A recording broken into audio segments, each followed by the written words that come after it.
Hi everyone, welcome back to my YouTube channel Classes with me. In today's video, we will understand how can we use subquery in from clause. If you have used subquery or if you have learned about subqueries or if you have used subqueries in your project, you might be familiar with these things like using subquery in where clause, using subquery in select clause, also using subquery in from clause.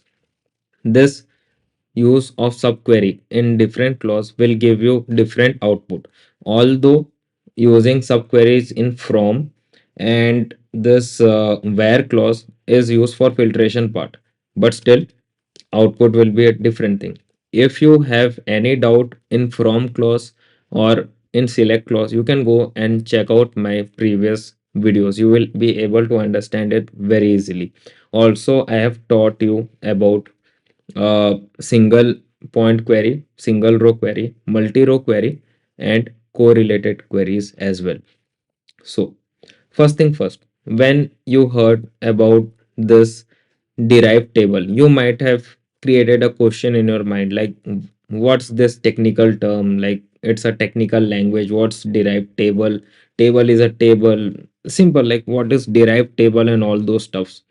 It is nothing, I mean, it's not a rocket science thing. It is simply using subqueries in from clause. Okay, what if I ask you one very simple question? Like, if you have written, like, obviously you might have written, like you are learning SQL, you might have obviously written a normal query like select column name from a table. So from after from you might have written a table name. Simple, a table name. Like you can see in the screen. It is like select everything from employee YT. Employee YT is what? A table name.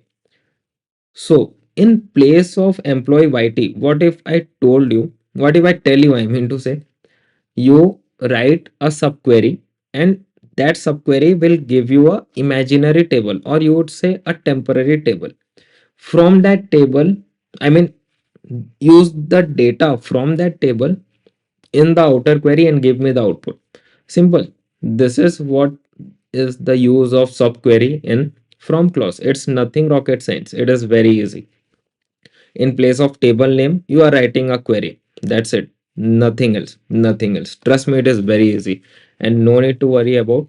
I will tell you about the theoretical part as well as the practical part about this topic. Why theoretical part? Because of interview purpose. Practical part? Because of understanding purpose. So first thing first, what is a derived table? Simple, a subquery written inside a from clause is called derived table. So derived table is a technical language, simple as that. Layman's point of view or in understanding point of view, subquery inside a from clause. Simple, simple as that. And if you have checked out my previous video, or if not, let me tell you one thing. The subqueries that you write inside a whole query, the subqueries are called inner query and the remaining part is called outer query. Always remember one thing, whenever you use subquery, doesn't matter where you are using, like select clause, from clause, where clause, wherever you are using, subquery will execute on first place. Then that data will be used by SQL to used in the outer query, which will be coming in the second part of order of execution, part of, because in second part there also they will, like for the outer query, they will follow an order of execution. So from the first, I mean the inner query, they will take the data, use it in the outer query to find the output. Simple as that. So the inner query execute first, then the data is used from the inner query, the data is used for finding out the data, or you could say comparing the data for the outer query. Then whatever output will be derived from that total mixture of the both datas like inner query and outer query, that will be shown to you in the display in the output. Display in the sense whatever SQL environment or SQL RDBMS you are using, that data will be shown to you in the output. That's the full logic about subquery. also the logic about using subquery in from clause. You might be having a question in your mind like, okay, I'm learning this topic, but why do we need a derived table? Like, if we have CTs, right? We have CTs, we can use that. But let me tell you one thing. Right now, whatever table you are seeing in front of my screen, it is having 4 columns and 5 rows. So for processing this many column and rows, it takes very like minute amount of processing power in SQL, I mean, from SQL point of view through the backend to give you the output. Suppose you are working for a freelance client or you are working for a corporate field. At that time, the queries, I mean, to say the data set will be having million of rows and columns, maybe 30, 40, 40, 50 like that. So to process that thing, it will take a lot of time for SQL to do processing, then give you the output. The more queries you write, the more time it take to process. No doubt, it is not wrong to use CTs. It is correct to use CT. To find an answer, there are a lot of ways. You can use CTs, you can use subqueries. But whoever candidate or whoever freelance gig finds the answer using a little or small amount of query or a smarter way of writing queries and find the answer in less amount of time, he or she will be given first priority. Simple as that. That's the point in recruitment point of view. That is what I'm saying, and this is I'm saying from my own experience, from my own corporate experience. That's what it is. So some things you need to take care of while you are using subquery in from clause.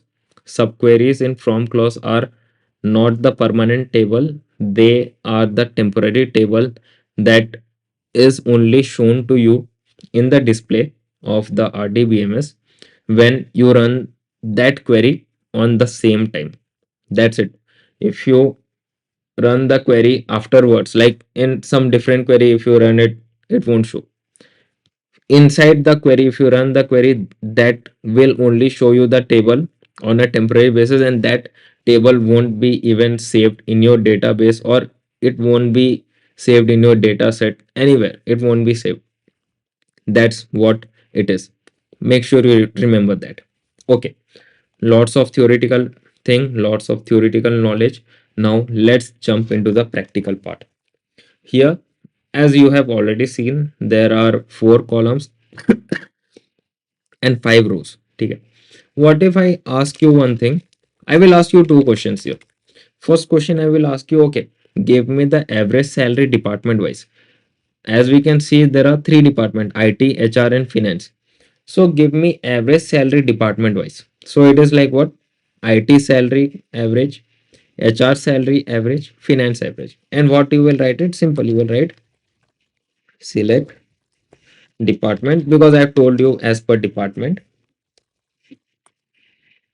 Average salary, give an alias as average salary from the table, simple employee table, group by department. Simple as that. And when you execute it, you got a table in front of you, you got an output in table format. It is better to say that you got an output in table format. What you received?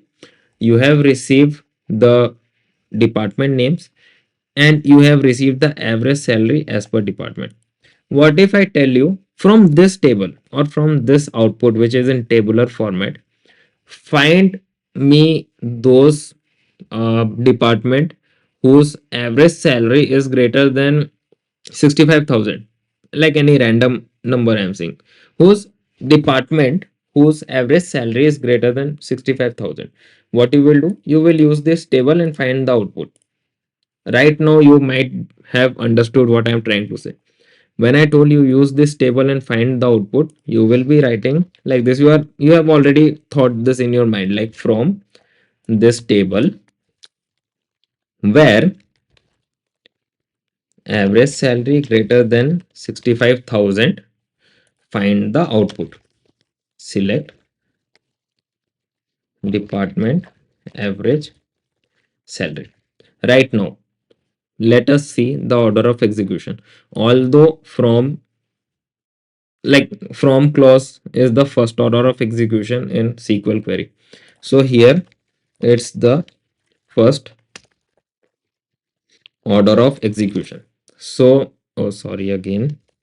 So in this, so what SQL will do? SQL will execute this query first and find the output. So it is obviously when SQL execute this first, SQL will have an idea about what is average salary.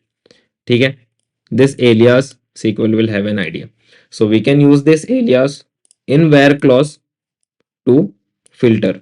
We have used it, which comes as the second order of execution. Okay, from this table, which is in a subquery format, from this table, this is the condition where average salary greater than 65,000. Where does the average salary come from? From this, which is the first order of execution.